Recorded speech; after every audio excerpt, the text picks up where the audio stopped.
Resistir. Existir. Existir. Resistir. Resistir. Existir. Programa Resistir.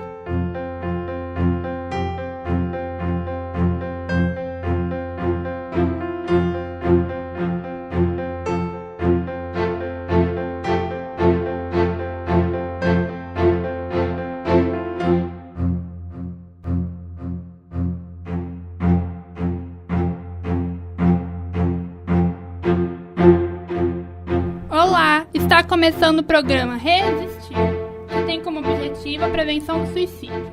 Hoje estão aqui Raquel Icasati Almirão, professora mestra na FCG Facsul e Anhanguera e psicóloga que trabalha com cuidados paliativos e luto, e Luciene Ferreira, criadora do Grupo de Apoio Espiritual à Pessoa Enlutada, o GAEP.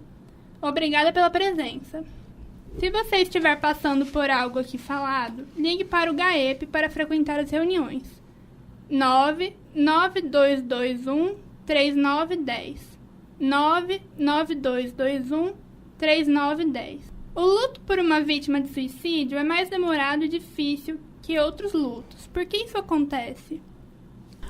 Olá, obrigada Marcelo pelo convite, pela oportunidade, inclusive de estar conhecendo a Luciene, que eu já escuto há muito tempo do grupo que ela coordena. Então, assim, é um momento muito especial para mim. O luto, ele é um sentimento que a gente vive diante de uma perda, né? Ele pode ser através da perda de algumas pessoas, como também de objetos, né? De sujeitos ou de objetos. Então, assim, o suicídio, ele é um ato que uma pessoa, independente do momento, agora, o suicídio, ele é um ato autoaplicável, né? Que uma pessoa comete, ocasionando a sua morte. Então, quando alguém comete um ato desse, tem um comportamento desse, as pessoas que ficam têm muita dificuldade de compreender o porquê, o que eu poderia ter feito, onde foi que eu falhei. Então, essas situações de não conseguir, de não ter oportunidade de se despedir, ou ter a sensação de culpa, o sentimento de culpa porque a pessoa desistiu de viver, são muito conflitantes e eles não têm um lugar para parar. Né? Eles não têm uma resposta nesse sentido que eu quero dizer.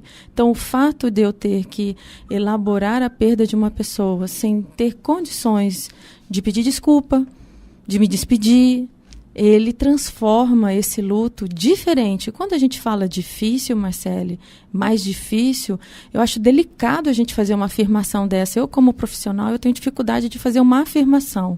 Eu digo assim que realmente ele é muito diferente de outros tipos de luto e isso faz com que ele tenha as particularidades por essas questões, né, do suicídio.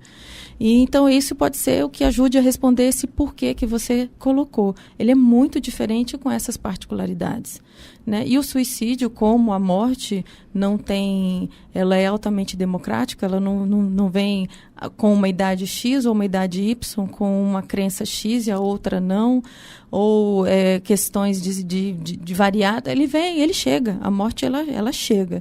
No suicídio, ela também tem essa característica. A criança, adolescente, adulto, idoso pode passar por esse período e pode passar por essa experiência e pode morrer em decorrência dessa experiência. Então, ele fica bem diferente de ser...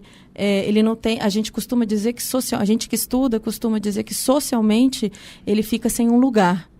As pessoas que passam pela sobrevivência do suicídio, né, que por algum ente querido que morreu, que cometeu suicídio, a sensação de não ter um lugar, ela fica muito grande. Então, ele fica bem diferente de ser experienciado, de ser superado, de ser vivenciado.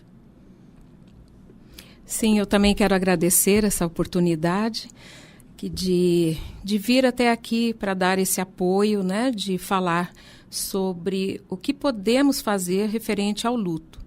Né, que o GAEP é um grupo de apoio espiritual aos enlutados. Não temos essa pretensão, né, de falar dentro da psicologia dessa área. Por isso, temos até 2 voluntárias que também são terapeutas que nos acompanham, nos dão esse suporte para que assim como a Raquel acabou de dizer, também agradeço muito, fico muito contente de conhecê-la.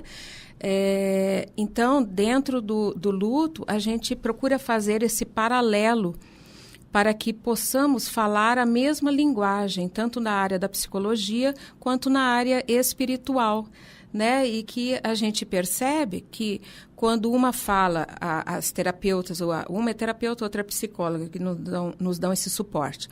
Quando uma fala, os outros que estão no grupo concordam, porque a gente está falando a mesma linguagem, né? Exceto que, quando há um estudo dentro dessa área da psicologia, é um outro universo, porém, a gente consegue falar a mesma coisa. O GAEP, sendo esse apoio espiritual, ele não deixa também da gente dar um atendimento, inclusive em casa. Às vezes a pessoa não tem condições de ir, né, até as nossas reuniões, que acontecem somente aos sábados, às 9h30 da manhã. Então, às vezes, a pessoa está tão debilitada que ela não consegue ir. Então, ela liga, né, e pergunta se algum familiar, normalmente é um familiar que procura um amigo, né? E aí pergunta se alguém pode ir até esta pessoa para darmos uma orientação, conversar. Às vezes a pessoa precisa somente de alguém para desabafar, né, para chorar. Alguém que não diga a ela que ela está errada, que ela não pode chorar, que ela não pode sofrer. Então, são várias situações. E aí eu fico, sabe, muito assim, alegre até, vamos dizer, né, de que o luto, ele está sendo tão comentado e falado ultimamente, que antes tinha muita, como a gente diz, não se falava, era um tabu, né? Falar sobre luto. Falar sobre luto era falar sobre morte, né? E então ninguém queria falar. Às vezes até batiam na madeira, né? Não, nossa, não quero nem falar sobre isso. E que bom que agora todos esses tabus estão sendo quebrados, né? Por a gente falar. E a gente avançando nesse meio que se pode chegar e desabafar, é a hora em que o luto tem alguém para ouvir, tem alguém para acolher, deixar a pessoa falar o que ela quiser. E referente ao suicídio, que bom que também o suicídio agora ele está sendo tão falado, tão comentado, né? É um tema, é um assunto. Tivemos agora o Setembro Amarelo, né, referente ao suicídio, mas esse amarelo tem que estar o ano inteiro, né? Porque a gente vê assim, como se o amarelo fosse um semáforo, né, em que tem o verde, o vermelho e o amarelo. O amarelo, o que é? Atenção, cuidado. Então, essa atenção que os familiares têm que ter, a atenção que a própria pessoa tem que ter. Eu não estou bem, então preciso de ajuda.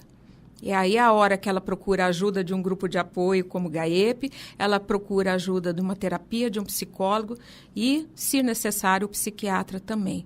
Então, que bom que todos nós estamos nesse grupo falante e universal. Isso que é o bacana. E falando sobre o luto referente aos familiares dos suicidas, lá a gente não vê esta diferença, porque dentro do apoio espiritual, todos que chegam até nós estão passando pela mesma dor, independente da situação que ocasionou a morte.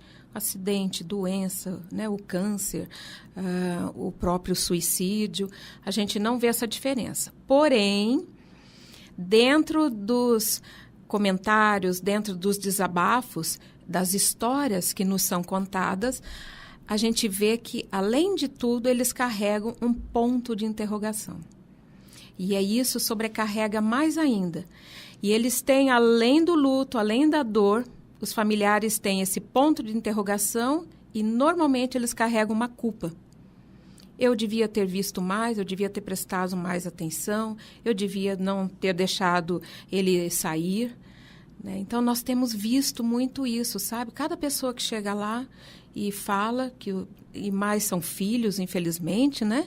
São os nossos jovens que estão tirando suas vidas, e a gente tem ouvido muito isso que os pais falam: eu podia ter prendido ele, eu podia ter feito isso. Então, ele chega na nossa sala com a dor da ausência, ele chega com um ponto de interrogação por que ele fez isso, mesmo que tivesse em tratamento, e chega ainda com uma culpa.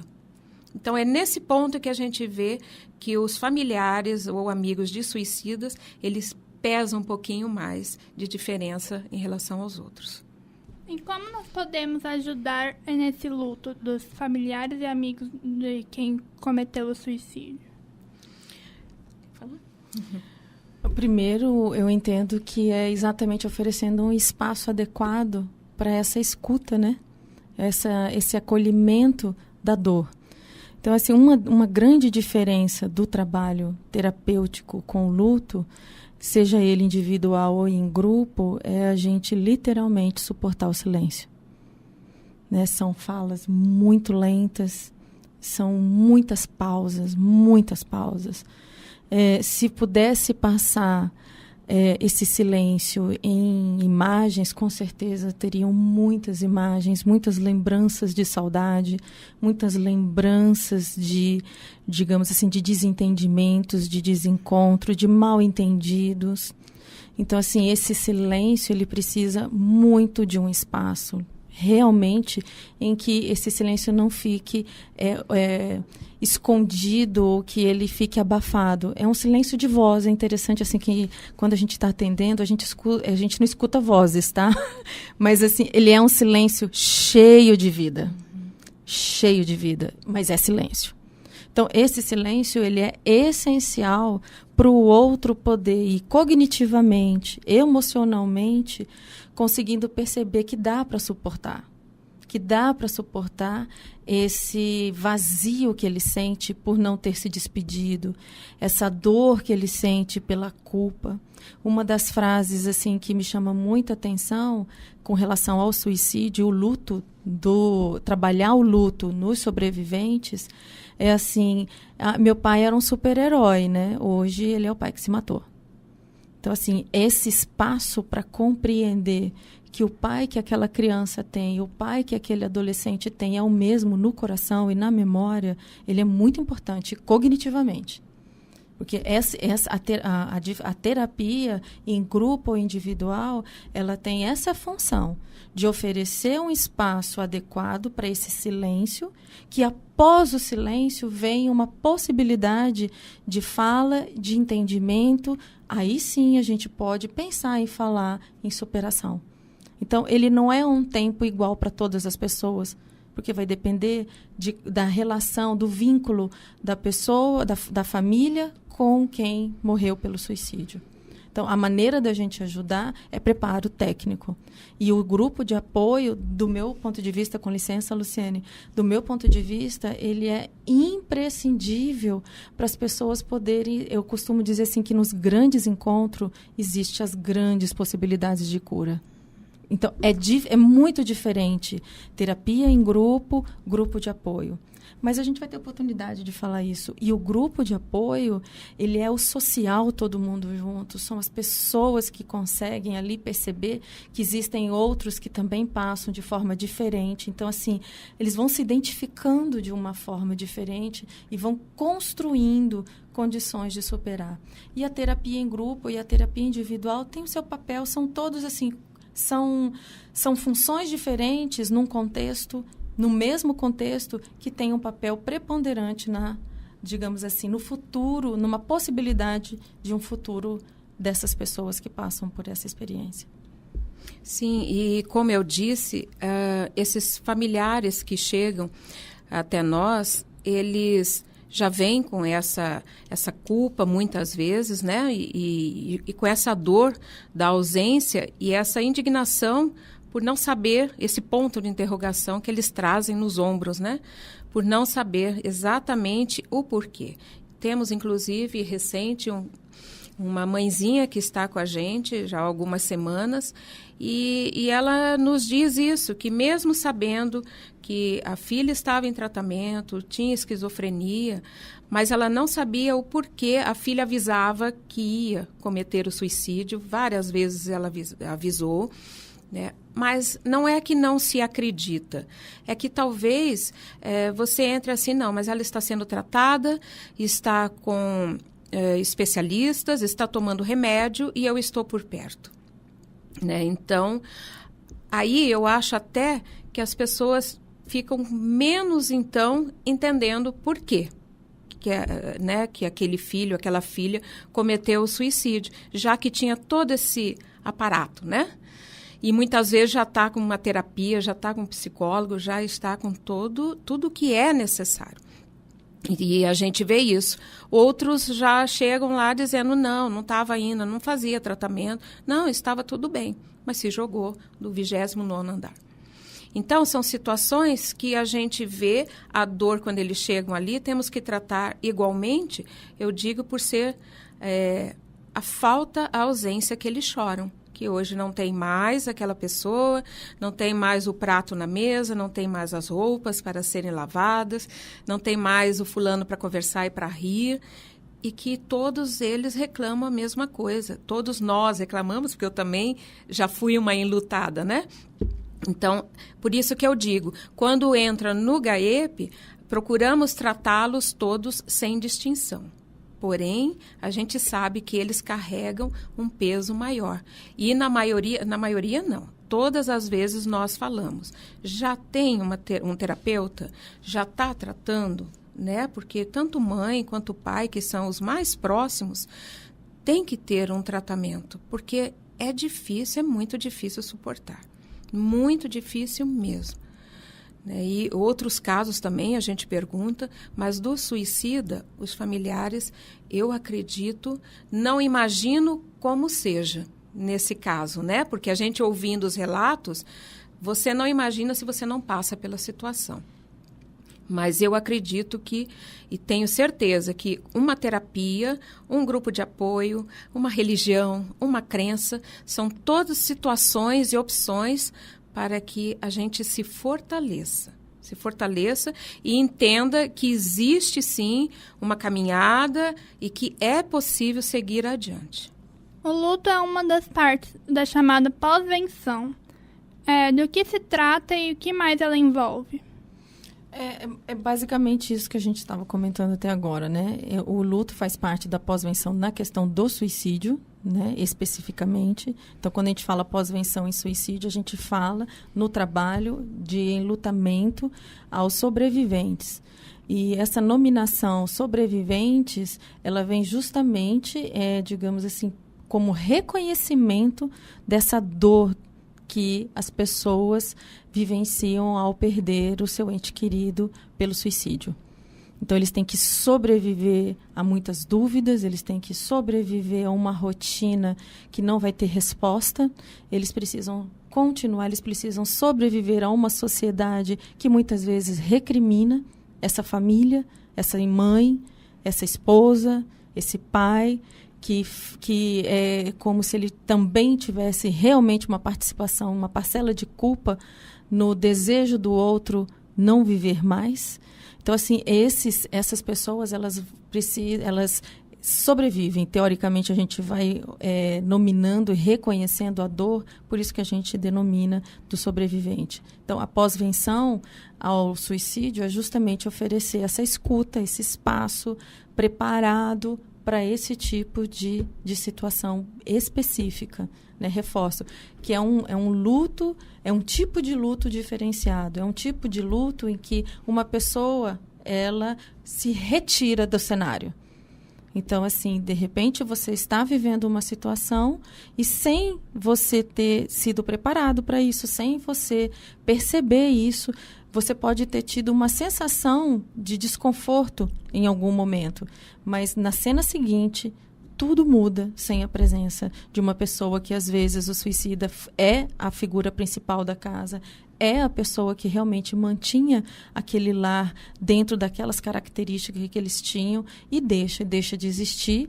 E esse deixar de existir faz com que todas as outras pessoas daquele núcleo tenham que continuar, né? Tenham que sobreviver a essa situação. Então, o luto, ele faz parte dessa pós-venção com relação ao suicídio. Evitar que alguém que já cometeu o suicídio repita uma tentativa faz parte da pós-venção? Não, da prevenção. Mantém prevenção. A pós-venção, ela é o luto para os sobreviventes. E a prevenção, ela é sempre quando a pessoa, apesar das ideias suicidas, apesar das tentativas, ela consegue, ela não morre, ela se mantém, ela se trata e aí continua. A intenção é a prevenção, né, daquelas ideias que fizeram com que a prevenção dos sentimentos, a prevenção da dor, a prevenção daquela situação poderia se tornar novamente insuportável ou que, como a gente pode dizer, que fizesse com que a pessoa mantivesse o desejo de não existir mais ou perdesse o sentido de existir.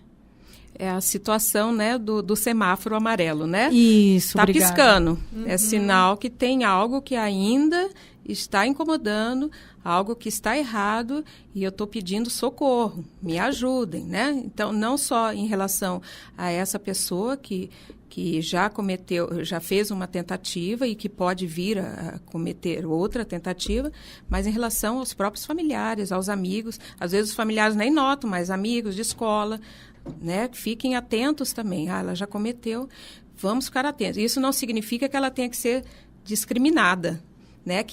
Pode correr o risco de vir a acontecer uma discriminação.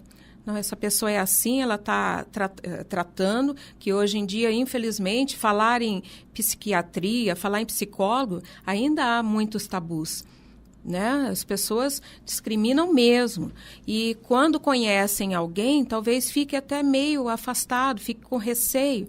Não vamos evitar falar com ela. Vamos... E esse é o erro. Porque muitas vezes quem está mais próximo, vamos dizer, numa escola, numa faculdade, quem está mais próximo pode até dar um toque aos familiares. Olha, chegar na mãe, ou no pai, ou no irmão, na irmã, né, daquela pessoa, falar, olha, eu percebi isso, né, fiquem atentos, cuidado. Então, é sinal que esse amarelo está piscando, tá? E sim, quem já tentou uma vez, provavelmente tentará outras vezes. A não ser que, depois de um bom tratamento, né, bem eficaz mesmo, e que, como eu disse, todas essas opções, o lado espiritual que eu digo é referente às religiões, às crenças, né? Então, ela se sinta realmente capacitada para deixar esse passado para trás e que realmente ela ali está no caminho da cura, né? Que não mais vai acontecer. Mesmo assim, eu acredito que os pais, os mais próximos, estarão sempre observando, né? Sempre num estado de alerta. Acredito que seja assim. Nós já tivemos caso lá na nossa sala de uma noiva, né, em que ele cometeu suicídio, o noivo, e a ideia dela era também cometer o suicídio, porque ela não tinha outras pessoas, ela só tinha ele, ela não sabia o porquê ele tinha cometido, até então era uma incógnita, aquele ponto de interrogação gigantesco, e ela só via uma explicação, ela também cometer o suicídio e tirar a vida dela para ir ficar junto com ele. Complicado, né? Então, o que precisa? Tudo isso, todo esse pacote. Vamos procurar, vamos desabafar, vamos procurar um grupo de apoio, vamos para terapia, enfim, o que for necessário para que ela tire isso da cabeça e tenha força e coragem, que ela tenha muita fé para enfrentar esse luto, no caso dessa moça que eu disse, enfrentar esse luto do ex-noivo, né? Uma das coisas que me faz lembrar essa conversa, Luciene e Marcele, no primeiro ano de faculdade eu fui num congresso de psicologia breve, de psicoterapia breve. Eu vou ser breve também. nessa fala. Mas o professor, ele fez 10 anos ele conviveu numa tribo indígena no Amazonas. E ele falou da experiência de ter sido filho, apesar de adulto, ele teve que ser um filho. A condição dele estar ali era ele passar por toda a experiência que a tribo solicitou. E ele fez, né, por conta da pesquisa dele. E uma das conclusões dele é o seguinte, que se nós soubéssemos identificar, nomear, diferenciar e entender as emoções, talvez a gente tivesse muito mais condições de superar e de ter positividade diante as situações adversas. Porque assim, ele entendeu, depois desse trabalho, ele era um psiquiatra e um psicanalista. Ele foi entender, eu não lembro o nome, não adianta perguntar, foi uma aprendizagem do momento. Ele entendeu com essa experiência e com os estudos dele que o adulto deveria cada vez mais saber fazer esta mediação com as crianças. Quando uma criança ela vive uma situação de ciúmes com os colegas pequenos, era importante os pais ou o professor ou quem está perto da criança, porque na tribo indígena eles cuidam das crianças de uma forma muito diferente da nossa. Então ele falava o seguinte, se a gente chegasse para a criança, então, se ela não entende o que é inveja, se ela não entende o que é ciúmes, ela precisa entender que alguém ficou triste, porque ela se afastou, mas que essa pessoa volta, é diferente, não, vem cá, vou te dar uma bonequinha quando chegar em casa. Liga não, liga para isso não, ela é torta, você não viu que ela é assim? Você não viu que ele é assado? Você não viu que o pai dele tem tal coisa, a mãe dela tem tal coisa? Não, deixa, vem comigo, filho, vem comigo, que a mamãe vai te dar o que você merece. Então, além de não acolher a dor, além de não suportar a dor do filho, você substitui com coisas. Então, as nossas emoções também, muitas vezes, elas vão passando por essa coisificação. E aí fica um pouco mais difícil da gente suportar uma resistência a um carinho seu. É um pouco mais difícil de você tolerar um não, um fora, seja lá o que for, não me vem a palavra, mas você suportar uma frustração. Fica muito mais difícil, porque você acaba tendo a referência que as coisas são substituíveis. Uma coisa por outra coisa é substituível. E, às vezes, uma emoção de dor, ela só precisa ser compreendida naquela dor. Ela passa.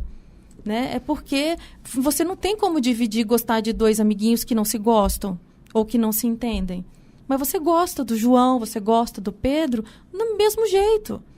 Então, quando o pai explica que é dar atenção para os colegas e que, às vezes, ele não tem condições de fazer com que todo mundo fique bem o tempo todo, ele não tem esse poder, ele não tem essa condição. Então, a criança entendendo o que é tristeza, percebendo a tristeza, a alegria, a união, o desencontro, o mal-entendido, a importância da comunicação, a gente aumenta a chance das pessoas poderem compreender as emoções tristes ou as emoções de isolamento ou os comportamentos de isolamento e olhar de uma maneira mais humana.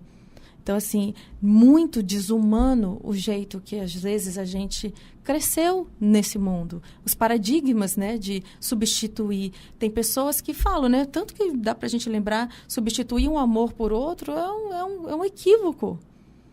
Né? Se você amou o João, você não vai conseguir amar o Pedro na sequência, assim, no dia seguinte. Você precisa concluir, encerrar um ciclo dentro de você com o João, para você poder dar oportunidade de conhecer outra pessoa, porque o Pedro é diferente do João, ele não é igual. Né? Ele pode ser do mesmo sexo, mas da mesma idade, ser colega de faculdade, mas ele é outro universo, ele é outra pessoa. Então, essa é uma das questões que me faz lembrar e que foi me construindo enquanto psicóloga, né? Foi me construindo enquanto ser humano. Eu sou muito sensível a esse tema humanização, extremamente sensível ao tema humanização. Então, isso eu acho que é um diferencial do profissional que escolhe trabalhar com luto, seja em que área for. Humanizar é imprescindível, né? Principalmente referente à dor que a gente acolhe, né? A dor do próximo, né? Que você acolhe. E quando nós temos, dentro do GAEP, são 16 passos. em que são os passos do luto. Não necessariamente que obedeça uma ordem. E também não que só tenham 16 passos, né? Nós elaboramos, porque eles fazem parte, vamos dizer, de um estatuto da criação do grupo.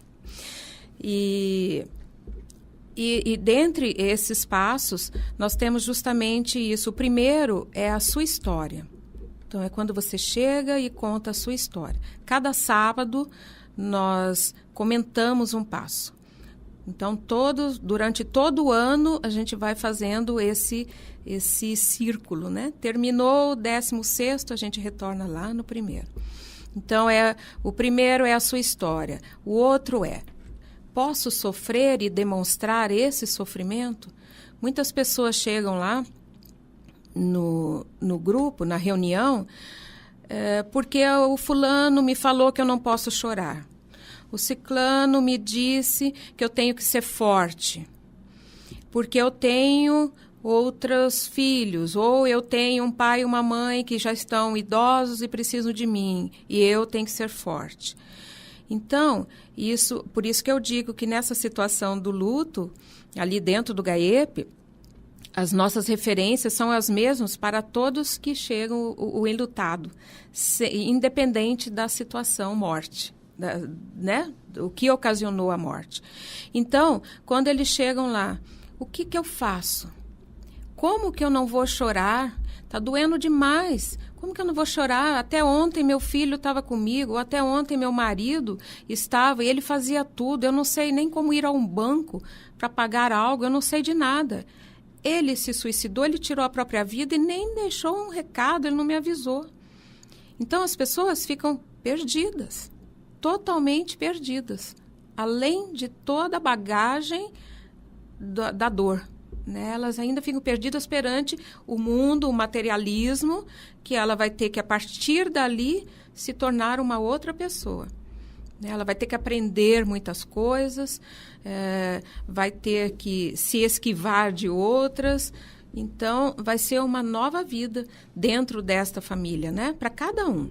Os filhos não serão mais os mesmos, né? Dentro da escola, o que a gente vê também muito lá, quando é o esposo que se suicida, a gente vê as mães indo e falando dos filhos, como que o comportamento deles na escola.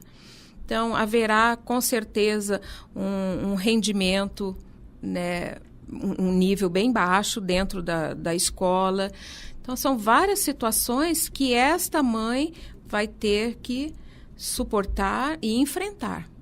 E dificilmente ela vai conseguir ter forças para fazer tudo isso sozinha. É onde entra que a gente indica, procure um terapeuta, procure alguém que possa auxiliá-la. Aqui no GAEP a gente fala, nós damos esse apoio que você pode vir, chorar, se lamentar, sofrer, e nós damos toda a força. Nós jamais vamos dizer para essa pessoa, não chore. Não faça isso, seja forte. Aliás, essa frase, seja forte, eu tenho horror dela. Eu prefiro dizer coragem, coragem. Porque força, muitas vezes, você vai ainda adquirir esta força. Então, não adianta as pessoas te acarretarem um monte de, como se fosse um cimento, jogarem pás e pás de cimento em cima de você, e falar, agora você tem a força e saia debaixo desses blocos de cimento. Não é assim. Então, jamais diga para um enlutado, força. Diga coragem, porque é disso que ele vai precisar. Porque é um novo mundo, tudo vai ser novo. É ressignificar a vida, né? Em tudo. Até porque nós deveríamos aprender que tem força também em admitir a tristeza, em ter coragem de chorar. Exatamente, porque eles chegam desta forma, como eu disse, né? Já bloqueados. E lá eles falam, eles choram muito. Tem uns que falam, nossa, eu passo a semana inteira já pensando, ai que bom, está chegando o sábado, está chegando o sábado. Por quê? Porque lá eles vão poder falar e pôr para fora o que eles às vezes não conseguem fazer isso dentro da própria casa, dentro da família. porque é o filho que não pode ver a mãe chorando, porque senão o filho não quer comentar nada com a mãe, porque senão a mãe vai chorar. A mãe não comenta nada com o filho, porque senão o filho vai chorar. E aí eles ficam naquele círculo dentro de casa, segurando com o outro e ninguém fala nada. Não há o desabafo. E é isso que ilumina, que diminui um pouco a ansiedade, nem que seja um dia por vez. Isso não significa que você desabafar, você pôr para fora. Então hoje eu coloquei tudo para fora, desabafei, chorei, falei tudo que eu tinha que falar, então amanhã eu sou uma nova pessoa. Não, é um passo de formiguinha, é um dia de cada vez. Mas se já conseguir fazer isso, tá ótimo. Vamos em busca. Nós temos um dos passos também que é a busca de um sentido para a perda. O que é essa busca? É justamente isso. Não fiquem parados dentro de casa. O fulano me disse que eu não posso falar nada, eu não devo chorar porque eu tenho que ser forte, então eu vou fazer isso. Não. Sabe o que vai acontecer? Daí a um tempo, começa uma síndrome do pânico, vem a depressão, vem uma dor aqui, uma dor ali, vem um câncer, porque em algum lugar no seu corpo vai se tornar, toda essa dor ela vai para algum órgão. Vai se materializar como uma doença, em algum momento. Entendeu? Então, a gente, dentro ali, a gente fica muito observando também nessas pessoas que chegam. E falamos, a gente bate sempre na mesma tecla. Você pode sofrer sim, você tem direito de elaborar o seu luto. E esse luto, ele não é para a vida toda, né? O luto, ele tem um tempo. Para uns é um tempo de 1 ano, para outros são 2 anos, para outros são 5, mas alto lá. Se passar muito tempo também, precisa de ajuda, né? Não é, o luto ele não pode demorar tantos anos, décadas. Tem pessoas que chegam, uma vez chegou um senhor lá que já fazia 20 anos que o filho sofreu um ataque cardíaco, filho novo, em outro estado, e ele ainda não tinha elaborado esse luto. 20 anos. Ele estava em luto ainda. Então, é a hora que precisa do apoio, precisa de uma ajuda, mas tem que buscar. É a busca de um sentido. Não adianta eu falar um monte de coisa para essa pessoa, ela falar, então tá, então eu vou sair daqui e você melhora. Ou então, não, eu vou sair daqui, não gostei, vou para casa e tá bom, do jeito que estava. Nada vai mudar desse jeito. Ela vai continuar sofrendo e talvez até mais. Quais as consequências do não enfrentamento do luto? Então, é como eu acabei de dizer, né? O não enfrentamento do luto, ele, primeiro que precisa de coragem. Se você não enfrentar, não tiver coragem para enfrentar, você vai ficar deitado, chorando, poderá vir uma doença, né? E as pessoas vão achar que você pode até ver que você não está bem, mas também ninguém quer mexer. Ninguém quer fazer nada. Até, às vezes, auxilia, olha, vamos procurar um médico, precisa de um remédio, não estou dormindo, então vamos para o médico, vamos procurar, precisa de um remedinho para começar a dormir, né? Precisa aliviar. Porque se não enfrentar, isso é uma forma, quando você começa a buscar essas opções de enfrentar o luto, você vai se modificando. Continua doendo, mas você está buscando. Então, não enfrentar o luto é uma forma de você ficar parado, remoendo isso todos os dias, e como a gente diz lá, você está enterrando a pessoa, fazendo o velório todos os dias desta pessoa, porque você não quer enfrentar. O mundo acabou, a minha vida acabou. Isso faz parte. Todos que passam pelo processo, mães que perdem seus filhos, todos falam a mesma coisa. A minha vida acabou. Eu perdi o chão, eu perdi o céu, eu não tenho mais nada. Todos, parece que é uma cartilha, né? Que a gente ouve a mesma coisa. Eu falei isso quando a minha filha também partiu. Falei. Mas, quando você busca, você tem que enfrentar. Porque o luto, vai chegar um tempo em que ele passa. Vai depender de cada pessoa. Não há um tempo determinado para cada um. Olha, você tem 1 ano para acabar o seu luto. Não pode. Né? Cada caso é um caso. Muitos precisam de pouco, outros precisam de muita ajuda. Então, cada caso é um caso. O luto, ele também é uma consequência de vínculos, né? Vínculos afetivos. Então, assim, se a gente para e pensa na nossa vida, quem é importante, quem é essencial para nós, isso faz parte dessa construção desse vínculo, que pode ser de amizade, pode ser familiar, pode ser com marido, pode ser, né, desse vínculo marital, né, de matrimônio. Então, assim, essa experiência de vínculo, ele pode ser saudável, né, onde há o entendimento que nós somos indivíduos, somos 2 pessoas ou 3 pessoas, somos uma família e cada um precisa do seu espaço para crescer de uma forma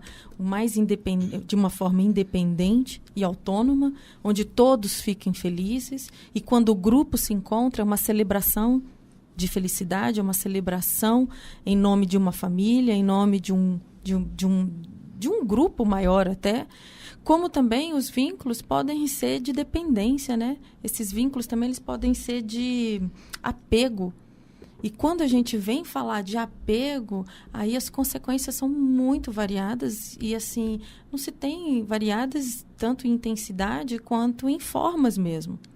E dentro desses vínculos de apego, não discordando da Luciene de forma nenhuma, Luciene, mas às vezes não, teoricamente, a gente percebe que você falou de senhor. Quando você falou de senhor, eu falei, agora eu encontrei o melhor gancho. Então, assim, quando uma pessoa que está vivendo o luto, no nosso caso, desse programa que você nos convidou com relação ao suicídio, quanto mais a gente pensa décadas para trás, mais obscuro, mais isolado, mais não dito eram os lutos pelo suicídio. Então, essa pessoa que não tinha nenhum nome para nomear a sua dor, ela pode se arrastar 20, 30 anos, não porque ela não quis. Ela não teve oportunidade de saber que aquilo tinha um nome e que aquilo podia ter um lugar e que aquilo podia ficar num lugar também enterrado. Não precisava carregar no coração. Algumas pessoas, nesse vínculo de apego, entendem o seguinte: já que ele morreu, eu vou carregar ele aqui dentro do meu peito, dentro do meu pensamento, como se fosse uma forma de honrar. Já que ninguém mais quer falar da pessoa que suicidou, eu me recuso a esquecer quem suicidou. Então, assim, existem lutos que não vão ser resolvidos. Infelizmente, digamos, por um lado. Mas se a gente for voltar no assunto humanização, está tudo certo dentro desse contexto. Aquela pessoa, ela não escolheu não superar o luto. Ela não teve escolha. Né? Naquele momento dela, décadas atrás, ela não teve condição de gritar para as pessoas, me reconheçam e me ajude a encontrar um lugar para isso. Ela ficou isolada. E nesse isolamento, a única maneira que ela encontrou de não morrer junto com quem morreu, talvez foi carregar no coração e na memória. E ela não sabia que isso era um luto patológico. Ela não sabia disso. Então, ela pode, às vezes, não ter adoecido, mas, ao mesmo tempo, ela não viveu, né? Ela carregou essa dor, ela carregou em honra a esse apego, a essa ideia de de que ela tinha que levar a memória dessa pessoa adiante. E, então, assim, essa é uma situação importante da gente falar dentro do luto, porque são várias, realmente, a Luciene, a gente sabe, são vários tipos mesmo de enfrentamentos e de enfrentamentos, não, de vivências. Também eu gosto muito da palavra vivenciar esse trajeto. Vivenciar esse trajeto do luto, independente do tempo que ele vai precisar usar para encontrar um lugar, para dar um nome para esse sentimento e escolher continuar a sua vida com os filhos, com os netos, né, que são os que estão aqui agora. Mas sabe, Raquel, eu vejo também que muitas vezes há um entendimento entre luto e a dor e a saudade. Sim. Então, às vezes, confunde-se. Né? Eu superei o luto, mas a saudade é diária. né? Então, muitas vezes as pessoas confundem. Eu não elaborei o luto, eu vivo inconstante, mas não é. O que ela vive, ela conseguiu passar por essa etapa do luto. Porém, conforme os anos vão se passando, o que ficou? É a saudade. A saudade, cada vez, ela aumenta mais. Eu digo lá, eu falei, gente, só tem uma coisa que eu digo para vocês que não acaba jamais, é a saudade. Muito pelo contrário. Quanto menor a dor vai ficando, mais a saudade vai alargando. Entendeu? Então, muitas vezes, até a pessoa consegue elaborar o luto. Mas ela fala, por que está assim? Por que está doendo tanto? Porque está fazendo falta. Porque era esse apego que a Raquel falou, né? Era muito apegado, porque era muito íntimo, porque estava sempre ali do lado. Né? Então, essa saudade, essa ausência, ela vai ser para sempre sentida. Mesmo que a pessoa tenha conseguido elaborar o luto. Mesmo elaborar, né? o luto seria entender, né? Entender. Que partiu, que morreu, né? É. Então, em memória da pessoa que morreu, eu vou continuar a minha vida. Exatamente. E isso não tem nada a ver com eu não sentir saudade. É. Isso não tem nada a ver com eu não sentir a ausência nos aniversários, nas festas, nas celebrações, nos momentos, às vezes, de solidão. Muitos filhos falam, né? Colo de mãe, né? Queria o colo da minha mãe, queria o colo do meu pai, queria o apoio do meu avô, o apoio do meu padrinho. Então, essas são as memórias que ficam. Mas não. E o luto, a elaboração, a finalização de um processo de luto é o entendimento e a aceitação da morte. Qual a maneira mais saudável de lidar com os pertences do falecido? Especialmente também no caso do suicídio, às vezes se tiver uma carta. É uma pergunta, assim, muito abrangente, sabe, Marcelo? Muito abrangente, assim, para a gente encontrar a melhor resposta. Então, a gente vai responder junto, né, Luciene? De repente, a gente consegue satisfazer responder satisfatoriamente, melhor dizendo. Então, assim, a questão dos pertences, dos objetos da pessoa que cometeu o suicídio, novamente a gente retoma a ideia dos vínculos entre a família e a pessoa que cometeu o suicídio. Quando você falou de uma possibilidade de carta, se a família conseguir, né, porque tem famílias que não vão conseguir, na mesma rapidez da carta, dividir, compartilhar, doar os objetos da pessoa que cometeu o suicídio.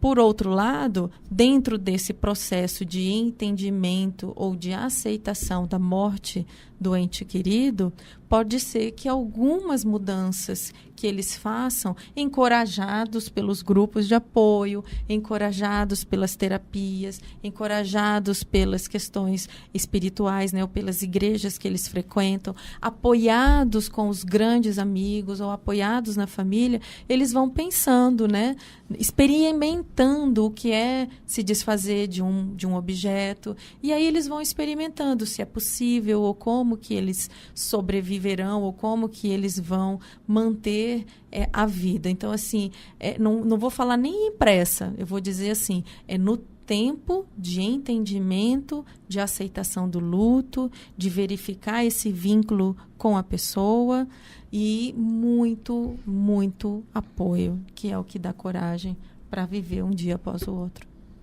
Eu percebo assim também que, ainda mais nessa era que nós vivemos, né, de redes sociais e tudo mais, quando há um caso de suicídio, os familiares correm para essas redes em busca, né, de algo que possa dizer para eles, ele estava falando isso, ele já estava dizendo isso, ele postou tal coisa, né, talvez um sinal. Então, eles começam a vasculhar essa parte, né, computador, celular e tudo mais.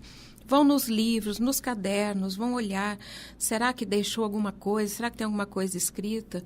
Né? Então, há primeiro essa busca quando realmente não tem condições de saber o porquê que cometeu aquele suicídio. No caso de quando deixa uma carta, nós não tivemos, eu acredito... Não, tivemos sim. Até aquele caso que eu comentei dessa senhora, né, que a filha vinha dizendo, eu vou cometer, eu vou me suicidar, eu vou tirar, mas que ela estava sendo tratada e estava vindo o médico acompanhando tudo mais, ela deixou uma carta. Aliás, o bombeiro que encontrou. Né? Quando entrou, que abriu, arrombou a porta, o bombeiro encontrou. E essa mãe não quis ler a carta. Então, e até hoje ela não leu, entendeu? Então, cada caso é um caso. Enquanto uns vasculham tudo para saber, quem sabe ele deixou alguma coisa para mim, quem sabe ele escreveu alguma frase para mim, enquanto uns procuram tudo isso para se agarrar, outros nem querem saber. Não querem levar adiante isso aí. Né? O que será que teria naquela carta de tão pior do que o ato em si, que foi o suicídio? O que será? Será que estava punindo aquela mãe? Será que estava culpando aquela mãe? Né? Então, ela prefere não ver. Prefere deixar lá. O bombeiro que entregou e ela não quis abrir. Quanto a outros pertences, eu volto a dizer, é a mesma situação com outros familiares de enlutados, né? Depende de cada um. Tem pessoas que acaba de acontecer, ela já começa a doar. Vai numa instituição de caridade, tal, e dá para isso, dá o fulano, daquilo, e fica com alguma coisinha de lembrança. Tem outros que jamais se desfazem dos pertences da pessoa. Jamais se desfaz. Não, deixa lá, são malas, malas, malas. Tem uma senhora que o netinho faleceu e ela fala, as malas e malas de roupas de bebê estão lá, deixa lá. E tá certo, porque é o tempo de cada um. Ninguém pode chegar para essa pessoa e falar, você tá louca, desfaz tudo isso aí fica aí, tem tanta gente precisando, vai. Não, ela pode ser consciente de tudo isso, mas não é o momento dela. A hora que ela achar que realmente tem alguém precisando, ela vai pegar uma malinha e dá. Aí passa mais um tempo, né? Ela vai lá, pega outra malinha e dá. Quando ela vê, ela conseguiu abrir seu coração e fazer aquilo naturalmente. Mas fatalmente vai ficar uma malinha pequenininha, né? Com alguma coisa, porque ninguém dá tudo, né? Sempre fica. Então, isso são relatos que a gente ouve lá dentro do grupo, né? E como que são diferenciados nesse sentido. Às vezes tem uma que fala, olha, logo que aconteceu, eu já dei tudo, só fiquei com umas coisinhas e tal. Tem outra que olha para a pessoa e fala, nossa, gente, eu não consigo me desfazer assim, ter esse desapego. Mas um dia, passa o tempo que for, ela vai conseguir também ter esse desapego. Isso falando no geral, né? Uhum. Uma coisa que me fez... uma lembrança que eu tive agora com essa conversa é a respeito, assim, de você sensivelmente acolher a dor do outro e reconhecer o que ele está sentindo. É impressionante, para não dizer interessante, né? Como psicóloga, a minha experiência como psicóloga, que quando a gente olha para o outro que está em dor, que está sofrendo, está vivendo o luto, e você diz, se eu estivesse no seu lugar, eu não sei como eu estaria, né? Eu vejo você vivendo esse luto de uma maneira corajosa, que se eu estivesse passando pelo que você está passando, eu não sei se eu suportaria. Quando o outro escuta isso, ressoa, há um entendimento, digamos assim, de coração. E esse entendimento de coração, eu leio como um grande encorajamento de dar mais um passo. Quando ela percebe, essa pessoa compreendeu o que eu estou passando. Ela entendeu. Então, o que eu sinto não é loucura da minha cabeça. Então, o que eu sinto é isso. Mas, assim, como eu sinto o que ela acredita que não suporta sentir, então dá para suportar. Porque, assim, eu consigo dar mais um passo. E, às vezes, é nesse passo que ela vai fazer uma doação, que ela vai abrir uma mala, um guarda-roupa, doar uma cama para quem precisa, né? E aí vai acontecendo. Então, quando você olha e reconhece o outro na dor que ele sente e você verbaliza, isso daí tem um poder muito grande e encoraja o outro a dar o passo que ele precisar. É quase a mesma questão das fotos, né? Tem pessoas que, quando o ente querido morre, ela enche a casa de fotos. Vira um santuário a casa, né, de tantas fotos. Outros mantêm as fotos que já tinha. E outros arranca tudo, não quer ver nada. Então a pessoa fala, eu não tenho coragem. Tirei todas as fotos da minha casa, eu não olho, não quero ver nada, eu não tenho coragem. Então, por tudo isso, a gente vê o quanto é difícil essa elaboração do luto. E cada um é cada um. Ninguém pode ditar regras para ninguém, né? Ninguém pode dizer, você tem que fazer assim, assim e assim. O que tem que ver, quando é um grupo de apoio, como o GAEP e outros, a gente vê de que forma as pessoas, por que as pessoas gostam de ir? Uma terapia em grupo, acredito também. Porque ela vai ouvir relatos e mais relatos diferenciados. Então, ela vai falar, bom, então eu estou vendo que eu não sou a única, né? Todos aqui estão passando por uma situação de dor. Eu não sou a única, mas cada um está me enviando uma receita, vamos dizer, né? Se para ela deu certo aquela maneira que ela agiu, quem sabe para mim possa dar certo também. O que não pode é as pessoas chegarem e intimar, você está errada, faça assim, que é assim que tem que ser feito. Isso jamais é se humanizar, que a Raquel está falando. A gente tem, mesmo que você não conheça o que é a dor de um luto, você tem que humanizar e saber o que você vai falar. Humanizar as relações. Humanizar isso aí, isso é importantíssimo, importantíssimo. Se você não sabe o que é a perda de um ente querido, a perda de um marido, a perda de um filho, não dite regras e não diga o que deva ou não deva ser feito.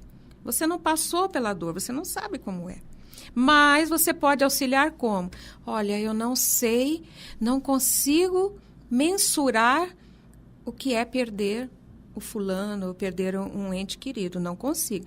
Mas eu quero te dizer que eu estou aqui do seu lado. Conte comigo para o que você precisar. Pronto. Ganhou. Está ali já uma pessoa que você sabe que vai poder contar com ela para o resto da vida. Raquel, você tem um grupo de terapia de luto e dor e um grupo de luto para os sobreviventes do suicídio. Conta para nós sobre eles, como que os ouvintes podem entrar em contato. Então, esses são grupos terapêuticos, né, que eu e uma colega minha, também psicóloga, a Salwa, nós organizamos e a gente desenvolve ele a cada 15 dias. Cada grupo tem um funcionamento a cada 15 dias, com duração de 2h30 a 3 horas. A função do grupo terapêutico, para distinguir de uma maneira bem didática, digamos assim, né, Luciene? É o seguinte, você pode gostar muito de ler livros na sua casa, mas quando você vai para um professor de português, quando você vai para um grupo de estudo, você vai ali para aprender um pouco mais sobre aquela literatura, para aprofundar um pouco mais sobre aquele tema. Então, o grupo terapêutico, ele é um funcionamento fechado, ele conta com sigilo, não pode entrar a hora que quer, entendeu? Um membro novo não pode, uma pessoa nova não pode entrar a hora que quer, ele tem que entrar sempre quando o grupo está aberto, ele tem acordos, né? Ele tem custo também, ele não é gratuito, ele é com custo, ele é um investimento, e ele tem um período de funcionamento de 6 meses a 8 meses, podendo chegar até 10 meses, vai depender do interesse do grupo em aprofundar em temas que envolvam dor crônica, que é o nosso grupo, né? Dor crônica, a questão também do luto e o luto de sobreviventes, que a gente entende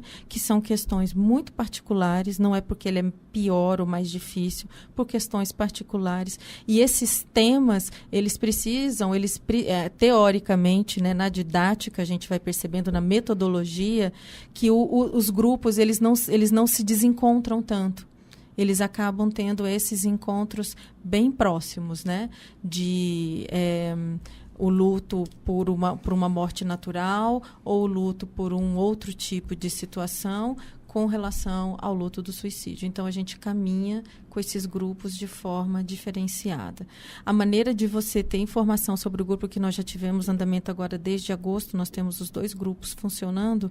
O grupo por suicídio, ele está sendo mais difícil de montar ele efetivamente. Então, a gente faz mais conversas via WhatsApp para saber, porque tem que ter um número mínimo de pessoas também. Normalmente são 5 ou 6 pessoas para a gente poder nomear um grupo terapêutico.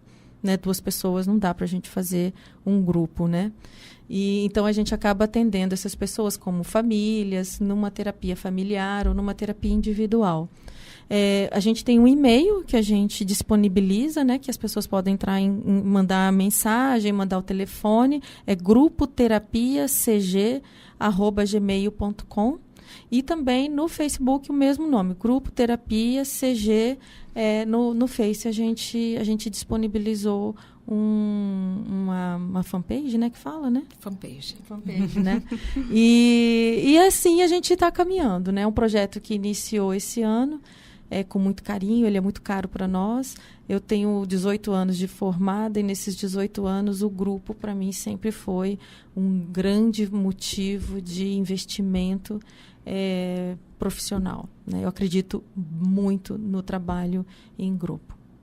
Acho que é essa a resposta para agora. Só uma correção. O e-mail do grupo de terapia que a Raquel passou é, na verdade, grupoterapiacg.ms@gmail.com. grupoterapiacg.ms@gmail.com.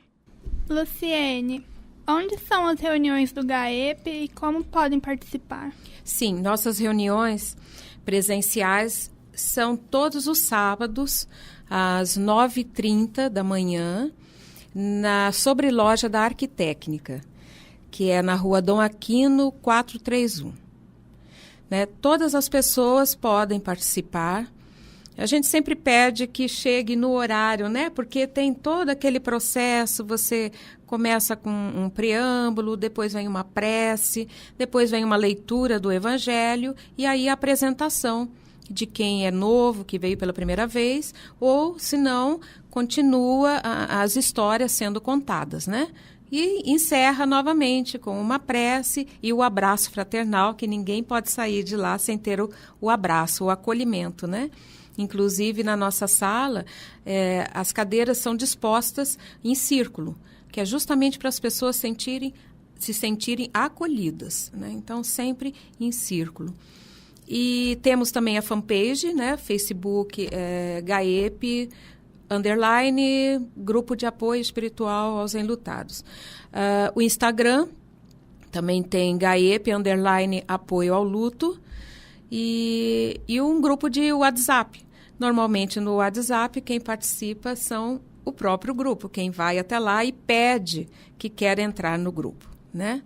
A gente evita que postem outras coisas, outros assuntos não pertinentes ao consolo, pode até postar coisas engraçadas, informações e tudo mais, mas nada que fique fora do contexto, né? Então, isso aí eu não deixo mesmo, não gosto. Quando eu vejo que alguém postou, eu já na hora, estou sempre ligada ali, já na hora eu peço, por favor, não postem coisas que não estão pertinentes, né? Que o grupo é para isso, para a gente mandar mensagem de otimismo, palavras de conforto, de consolo, aniversário e tudo mais. O Facebook já é mais abrangente, né? Porque já não é só aquele nosso grupo que participa, tem outras pessoas. E o Instagram também, que eu estou sempre ali mantendo atualizado também com mensagens. Mas eu queria falar mais uma coisa que eu acabei de lembrar.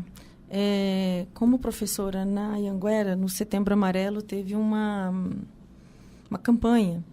E uma das coordenadoras da campanha, que é a enfermeira, essa semana ela disse que os alunos da enfermagem solicitaram um grupo de apoio. Olha que interessante. Um grupo de apoio tanto para a prevenção do suicídio, para poder ter um espaço para falar isso. Luciene, em breve vai ser convidada para estar junto com a gente. Com muito prazer. Né? Como também para falar sobre saúde mental.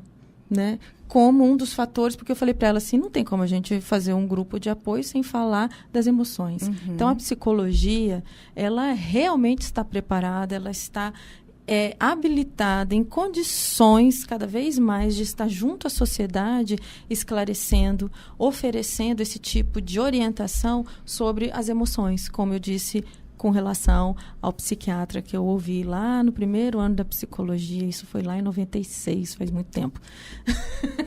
Então, assim, vamos falar de emoção, vamos falar do que te faz vibrar, né? O que te faz vibrar normalmente, se você produz, se você se lembra, se você se aproxima do que vibra o seu coração numa sintonia de paz, numa sintonia de união, numa sintonia, numa vibração de desejo de manter essa humanidade, esse gosto, essa alegria, isso realmente é muito bom. E talvez algumas pessoas com tantas dificuldades, com tantas adversidades, não saibam que existe essa vibração também nessa sintonia de paz, de alegria, e a gente precisa falar um pouco mais disso. Não é negar a dor, não tem nada a ver com isso, tanto que eles estão pedindo também para falar sobre prevenção de suicídio. Mas como é que a gente também vai deixar de falar dessa parte de alegria, de enfrentamento positivo, para poder ajudar as pessoas a entenderem que o negativo, que a tristeza tem condições de ser superadas, enfrentadas e curadas. E só também mais um complemento, né, em relação às nossas reuniões, é um grupo ecumênico, né, porque muitas vezes as pessoas, quando a gente fala grupo de apoio espiritual, as pessoas falam, então deve ser espiritismo. Não, então eu não posso ir porque a minha religião é tal, então eu não vou. Não, então que não se confunda, né, espiritual se falando sobre doutrina espírita. Embora na maioria dos componentes do grupo sejam espíritas, né, mas isso não significa que as pessoas precisam ser espíritas e irem até lá. Ninguém vai falar sobre religião, né, porque não é esse o nosso foco. O foco é o apoio ao luto. Ninguém fala sobre religião. Às vezes é um ponto aqui, outro ali, sai um comentário, alguma coisa, e todos são acolhidos. Então, a gente gosta de falar isso, que o GAEP é um grupo ecumênico, para que as pessoas sintam-se à vontade de ir e falar de si, o que quiser falar, independente de suas crenças, né? Isso é muito importante. Obrigada, Raquel.